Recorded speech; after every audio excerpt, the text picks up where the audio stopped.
جی پیارے بچوں، السلام علیکم۔ آج جو کہانی ہے وہ ہے شہزادی نورین کی کہانی۔ پیارے بچوں، یہاں پر چینل کو سبسکرائب کر لیں اور بیل آئیکن کا بٹن دبا لیں۔ پرنسس سٹوریز کی آپ کے پاس بہت زیادہ میرے پاس پرنسس سٹوریز ہیں آپ لوگوں کے لیے۔ Thank you.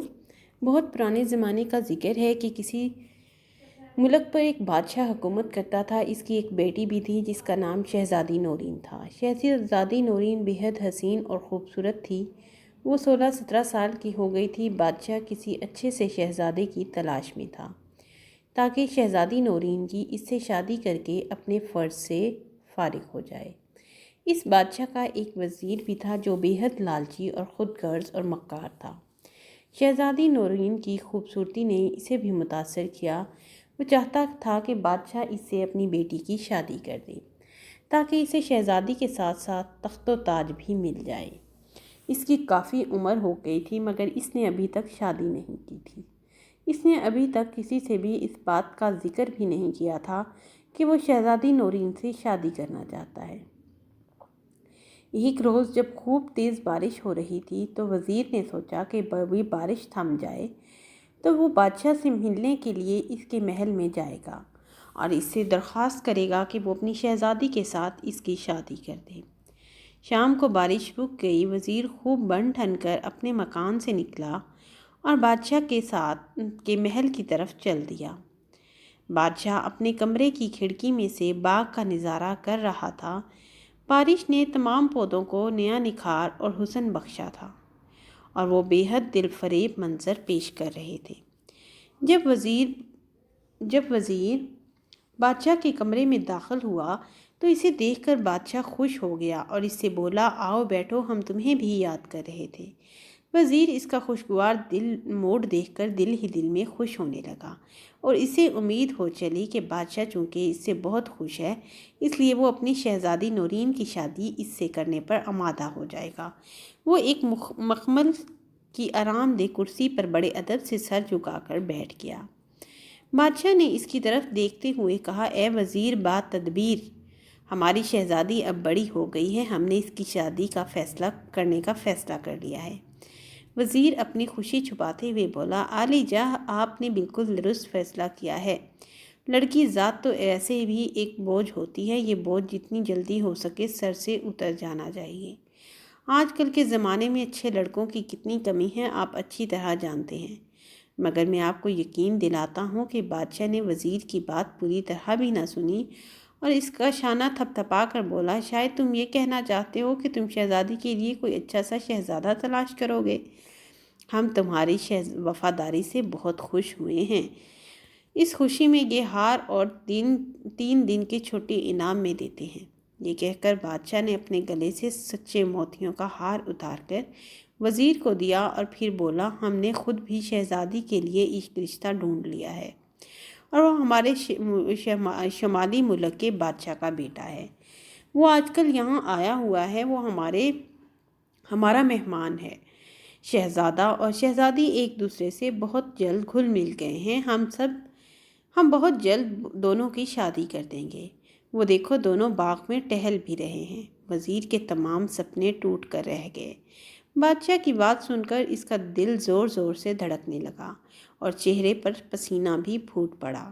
وہ آنکھیں پھاڑے اور منہ کھولے بادشاہ کو گھورنے لگا، ہمیں معلوم ہے اے پیارے وزیر، تم شہزادی نورین کی بالکل اپنی بیٹی کی طرح چاہتے ہو۔ تمہاری یہ حالت بتاتی ہے کہ تم اس کی جدائی کا کس قدر افسوس ہے۔ ہم بھی جب یہ سوچتے ہیں کہ شہزادی ہم سے بچھڑ کر اپنے گھر چلی جائے گی تو ہماری بھی بالکل ایسی ہی حالت ہو جاتی ہے۔ صبر کرو، بیٹیاں تو پرایا دھن ہوتی ہیں۔ یہ کہتے کہتے بادشاہ کی آواز رونے جیسی ہو گئی۔ تھوڑی دیر بعد وزیر اس سے اجازت لے کر اپنے گھر آ گیا۔ اسے اس بات کا بے حد ملال تھا کہ شہزادی کی شادی اس کے بجائے ایک شہزادے سے ہو رہی تھی۔ چونکہ وزیر بے حد مکار تھا اس لیے اس نے سوچا کہ اگر وہ اپنی چالاکی سے بادشاہ کو قتل کر دے تو اسے یہ تخت و تاج بھی مل سکتا ہے اور شہزادی سے اس کی شادی بھی ہو سکتی ہے۔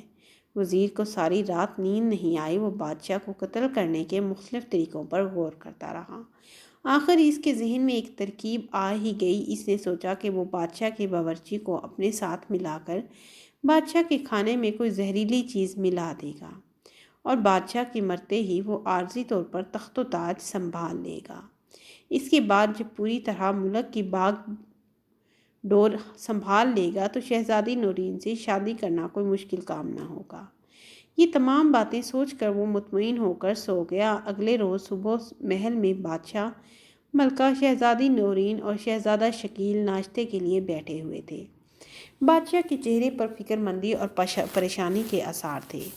ملکہ اس کی شکل دیکھ کر بھانپ گئی تھی کہ ضرور کوئی خاص بات ہے۔ اس نے جب بادشاہ سے اس بارے میں پوچھا تو بادشاہ نے بڑے دھیمے لہجے میں کہا، میں نے ایک رات بھیانک خواب دیکھا ہے۔ میں نے دیکھا کہ جنگل میں ایک شکار کھیلنے گیا ہوں۔ وہاں مجھے تھکن سی محسوس ہوئی تو میں ایک درخت کے نیچے سستانے کے لیے بیٹھ گیا۔ وہاں بیٹھے ہوئے مجھے زیادہ دیر نہ گزری تھی کہ میرے پیچھے سے ایک سیاہ رنگ کا سانپ بڑی تیزی سے میری طرف بڑھا اور میرے پیاؤں کو ڈس کر اپنے بل میں جا گھسا۔ میرا خوف و دہشت کے مارے برا حال ہو گیا تھا اور پھر اسی عالم میں میری آنکھ کھل گئی۔ بادشاہ کا خواب سن کر ملکہ بھی فکر مند ہو گئی۔ ناشتے کے فوراً بعد اس نے شاہی نجومی کو طلب کر کے اسے بادشاہ کا خواب سنایا اور اس خواب کی تعبیر پوچھی۔ اس نجومی کی عمر 180 برس کی تھی۔ اس کے سر اور داڑھی کے بال روئی کے گالوں کی طرح ملائم اور برف کی طرح سفید تھے۔ اس نے بڑے غور سے بادشاہ کا خواب سنا اور پھر اپنے ساتھ لائی ہوئی موٹی موٹی کتابوں کی گردانی کرنے کے بعد جو کچھ حساب کتاب کرنے لگا۔ بادشاہ، ملکہ، شہزادی نورین اور شہزادہ شکیل، جو کہ شہزادی نورین کے ہونے والا شوہر تھا، سب کے سب بوڑھے نجومی کو دم سادے دیکھ رہے تھے۔ تھوڑی دیر بعد نجومی نے حساب لگانے کے بعد ملکہ سے مخاطب ہو کر کہا، ملکہ صاحبہ، خدا بادشاہ سلامت کی عمر دراز کرے، ان کا ایک دشمن پیدا ہو گیا ہے۔ وہ موذی ہر وقت ہر قیمت پر جہاں پناہ کی جان لینا چاہتا ہے۔ بادشاہ سلامت نے جو سانپ دیکھا تھا وہ اس دشمن کی طرف اشارہ ہے۔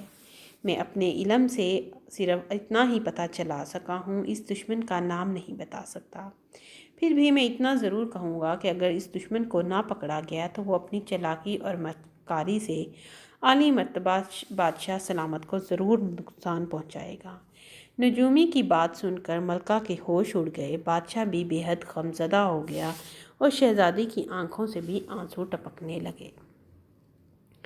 شہزادہ شکیل شہزادی نورین کو روتا دیکھ کر بے چین ہو گیا۔ اس نے بڑے پرعزم لہجے میں کہا، پیاری شہزادی، تم رنجیدہ مت ہو۔ میں جب تک زندہ ہوں انشاءاللہ بادشاہ سلامت کو کوئی بھی شخص نقصان نہیں پہنچا سکتا۔ میں تم سے وعدہ کرتا ہوں کہ تمہارے پیارے ابا حضور کے دشمن کو بہت جلد ان کی خدمت میں پیش کر دوں گا۔ شہزادے شکیل کی بات سن کر شہزادی نورین کے لبوں پر مسکراہٹ پھیل گئی۔ بادشاہ اور ملکہ نے بھی اطمینان کا سانس لیا۔ انہیں امید تھی کہ شہزادہ شکیل اس دشمن کو پکڑنے میں ضرور کامیاب ہو جائے گا۔ بادشاہ وہاں سے اٹھ کر دربار میں چلا گیا کیونکہ دربار کا وقت ہو گیا تھا۔ ملکہ اپنے دوسرے کاموں میں مصروف ہو گئی اور شہزادی نورین کی چند سہیلیاں آ گئیں۔ وہ ان کے ساتھ باتوں میں مصروف ہو گئی۔ شہزادہ شکیل کچھ سوچنے میں مصروف تھا۔ اچانک اس کے ذہن میں ایک بڑی اچھی ترکیب آ گئی۔ وہ کمرے سے نکل کر باغ میں آیا۔ اس نے دیکھا کہ بادام کے درخت پر ایک طوطا بیٹھا ایک پکے ہوئے بادام پر اپنی چونچ مار رہا تھا۔ شہزادہ شکیل بہت ہی آہستگی سے درخت پر چڑھا اور طوطے کو پکڑ لیا۔ پھر اس نے طوطے کو ایک بہت ہی خوبصورت پنجرے میں بند کیا۔ پنجرہ سونے کی تیلیوں کا بنا ہوا تھا۔ شہزادہ شکیل طوطے کا پنجرہ لے کر دربار میں پہنچا۔ بادشاہ اپنے تخت پر بڑے باروب طریقے سے بیٹھا ہوا تھا۔ تمام درباری فرش پر بچھے قیمتی قالین پر بیٹھے ہوئے تھے۔ شہزادہ شکیل نے بادشاہ سے کہا، جاں پناہ، میرے ابا حضور نے یہ جادو کا طوطا آپ کے لیے بھیجا تھا۔ اسے قبول فرما کر شکریہ کا موقع دیں۔ یہ طوطا آپ کو ہر جمعرات کی صبح آپ کے دشمنوں کے ناموں سے آگاہ کیا کرے گا۔ کل جمعرات ہے۔ یہ جس شخص کا بھی نام لے سمجھ لیجئے وہ آپ کی جان کا دشمن ہے۔ بادشاہ سمجھ گیا کہ شہزادہ شکیل اس کے دشمن کو پکڑنے کی فکر میں ہے۔ اس نے پنجرہ لے کر اپنے پاس رکھ لیا۔ تمام درباری اتنا بہترین اور عجیب و غریب طوطا دیکھ کر واہ واہ کرنے لگے، مگر کہ وزیر کی حالت غیر ہو گئی۔ اس کی اپنی جان خطرے میں نظر آنے لگی۔ چونکہ وہ ہی بادشاہ کا دشمن تھا، اس لیے وہ اس جھوٹ موٹ کے جادو کے طوطے سے خوف زدہ ہو گیا۔ دربار سے فارغ ہو کر بادشاہ نے طوطے کا پنجرہ باغ میں سیب کے درخت پر لٹکا دیا۔ رات ہوئی تو وہ سب لوگ سونے کے بجائے ایک کمرے میں چھپ کر باغ کی نگرانی کرنے لگے۔ آدھی رات گزرنے کے بعد انہوں نے دیکھا کہ وزیر باغ کی دیوار پھلانگ کر اندر کودا اور طوطے کے پنجرے کو درخت سے اتارنے لگا۔ اس کے ہاتھ میں ایک چمکتا ہوا خنجر تھا۔ وزیر نے سوچا تھا کہ وہ طوطے کا خاتمہ کر دے گا تاکہ طوطا بادشاہ کے سامنے اس کا نام ہی نہ لے سکے، مگر اس نے جیسے ہی پنجرے کا دروازہ کھولا ویسے ہی بادشاہ، ملکہ، شہزادی نورین اور شہزادہ شکیل کمرے سے نکل کر اس کے سامنے پہنچ گئے۔ شہزادہ شکیل نے کہا، بادشاہ سلامت، آپ کا دشمن پکڑا گیا۔ یہ وہی وہ دشمن تھا جو آپ کو موت کے گھاٹ اتارنے کے منصوبے بنا رہا تھا۔ بادشاہ کی آنکھیں غصے سے انگارہ ہو گئی، وزیر کی کھکی بند گئی، وہ خوف کے مارے تھر تھر کانپ رہا تھا۔ بادشاہ نے اسی وقت چند سپاہیوں کو بلوا کر وزیر کو گرفتار کر لیا۔ وزیر نے اپنا جرم مان لیا تھا اور اس جرم کی وجہ سے اس کی ساری دولت ضبط کر کے اسے ملک بدر کر دیا گیا۔ ملکہ اور بادشاہ شہزادہ شکیل کی ذہانت سے بہت خوش تھے۔